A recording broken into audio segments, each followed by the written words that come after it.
David, President Obama has introduced his budget proposal today, Monday.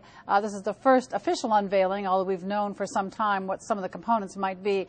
But there's no getting around the fact that he has a huge deficit to deal with, and some of the tactics for dealing with that it's really unclear whether they can be effective over the long term. Talk about some of the struggles he faces from here on out.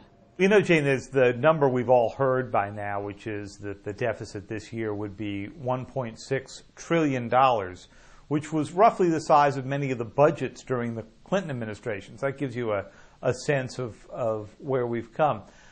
But what really struck me in going through the documents was looking at the long-term budget and deficit projections. These stretch out to 2020.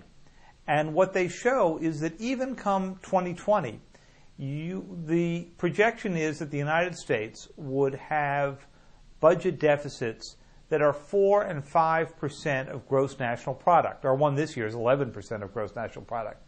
Now, we've had at various moments in history big budget deficits before. End of the Civil War, end of World War I, end of World War II.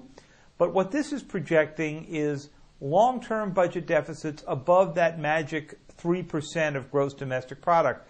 Because above that number, basically your deficits are building faster than your nation's productivity is building. So, David, what does it mean to a country's future and to its economic health to have this much money, to be borrowing this much money? Well, at home it means that presidents beyond President Obama would have a very difficult time coming up with a new domestic discretionary program of any kind. More and more money gets eaten up by Medicare, Social Security, and of course the service on the debt, just making the interest payments on the debt. Abroad, it means that the rest of the world knows that the United States does not have much money to spend on spreading its influence around the world. And we've already been through several years in which the Chinese have done a much better job of this than we have, buying up influence and oil contracts all around the world. But it suggests that over the next 10 years, that problem will become even bigger. So, David, is there any way to tackle these deficits short of cutting some of these big programs like Medicare, Social Security, programs that are, politically really hard to cut, frankly?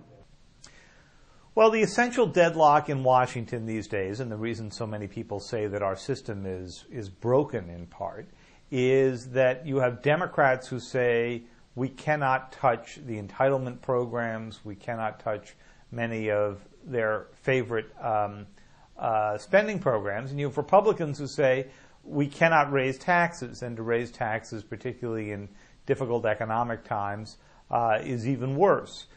President Obama is making the case that the best way to deal with this, in part, is to let many of the Bush-era tax cuts on families making over $250,000 a year expire over the next year, and they're scheduled to expire anyway.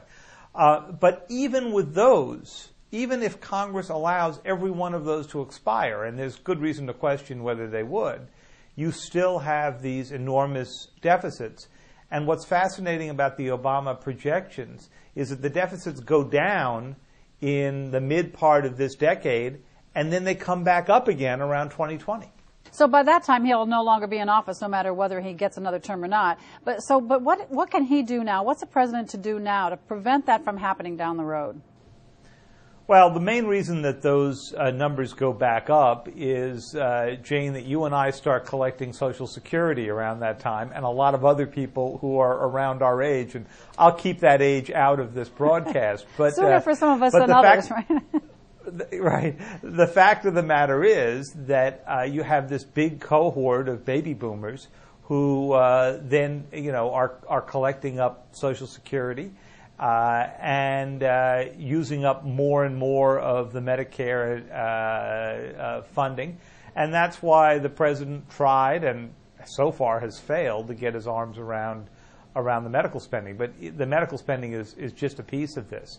And, surprisingly, even the wars in Afghanistan and Iraq, while significant this year, are a diminishing piece of this as you get into the out years. So one way or the other, the bottom line is somewhere, some president down the line is going to have to wrestle with these big entitlement programs, or the deficit will just be staggering. Well, it's not simply that it's staggering, but you reach a point where deficits get to be so big that they affect a nation's ability to operate in the world. You know, I spent many years as a foreign correspondent in Japan, and these kind of deficits were unimaginable when I arrived in Japan in the late 1980s. By the 1990s, they became a fixture of Japanese society. And by the past 10 years, you saw them begin to really erode Japan's influence, to the point that this year Japan's going to be overtaken as the world's #2 economy by China. So they do have a long-term corrosive effect. So, and that's what the United States potentially faces if we just don't get a handle on this. It's not only an effect on deficits, but it's an effect on power.